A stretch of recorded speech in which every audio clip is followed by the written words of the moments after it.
You drop off your daughter a university open day. You are feeling old. It's a feeling further compounded by a trip to a slightly depressing, curled at the edges shopping centre to search for reading glasses. Yeah, you need reading glasses now. This is further made worse when, in the toilets, you discover you have your shirt on inside out. Not a t-shirt, mind you, but an actual honest-to-goodness collar and cuffs shirt. This is a high point or a low point, you can't decide. You have breakfast at Paul's. This branch of Paul's does not offer the excellent value cup of coffee and a croissant for €2 that you're used to. You don't even get a saucer, for fuck's sake. Poor show, Paul. Check yourself before you wreck yourself, Paul. In James Joyce's Ulysses, one ordinary day in 1904 becomes the entire scope of the novel. You've never read nor even tried to read Ulysses. This is just what Wikipedia tells you. Is today my Ulysses, you wonder to yourself, the one average day that contains some essential truths about your life? But it's not a typical day, is it? There are no errands to run, nothing to edit or fix, no groceries to be shopped. This is the day of a man with nothing to do. I am a flaneur, a free man in Paris. Well, Limoges. Limoges is an unloved city, known mostly for its beef and porcelain. People are constantly ragging on it. However, to the haters, you say this: the train station was good enough to be in a Chanel commercial with Audrey tattoo, so shut up. It's a shame because there are some real gems here, like the Chapel of St. Augustine in the old butcher's quarter of the city. It's a tiny, ornate selection box of Catholicism. Bijou.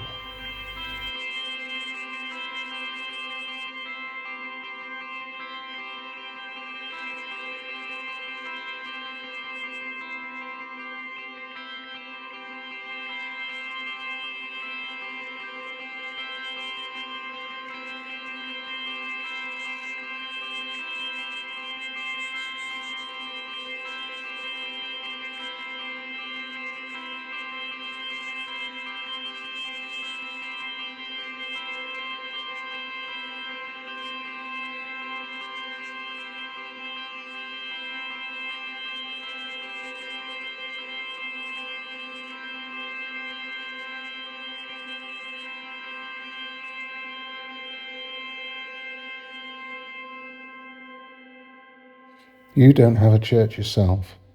The only place that comes close is the library. You read somewhere that libraries are the last place on the high street that don't ask you to spend money. This seems a bit reductive to you, like saying cats are great because they're on the cutting edge of not being dogs. We need to view libraries for what they are, a portal to an alternative universe where intelligence is capital and curiosity is the currency. Within 15 minutes, you have seen a scale model of a proposed theatre in the Côte d'Ivoire, photos of a 1960s Algerian theatre troupe, the drawings and stories of young French criminals between the years 1950 and 1960, and a photo of a pope between the empty cups of a bra. Where else could this kind of thing happen? You find an old card index system that takes you back to the library of your childhood, in the village where you grew up. For years you used to dream about buying the library after it had closed. You imagined living there with a woman. The library now your studio, and you would make things together. You remember there was one exceptionally cold room at the back that your mother told you was next to where the funeral directors used to keep the dead bodies. Could you have learnt to read only meters from a cadaver? That was another time and another land. Even today you imagine being homeless and how you might live in the library undetected, how you'd avoid security guards and pass unnoticed by cameras. So what did we learn from this foolish Ulysses, this Foolysses? Small churches can be very cute. The oppressive power of the Catholic Church is somehow diminished by shrinkage. Could a series of Sylvanian families as dictators work in the same way, you wonder? You have spent a large part of your life pretending you live in public libraries. What does that mean? You shouldn't get dressed in the dark. that you were never bored. You were never bored.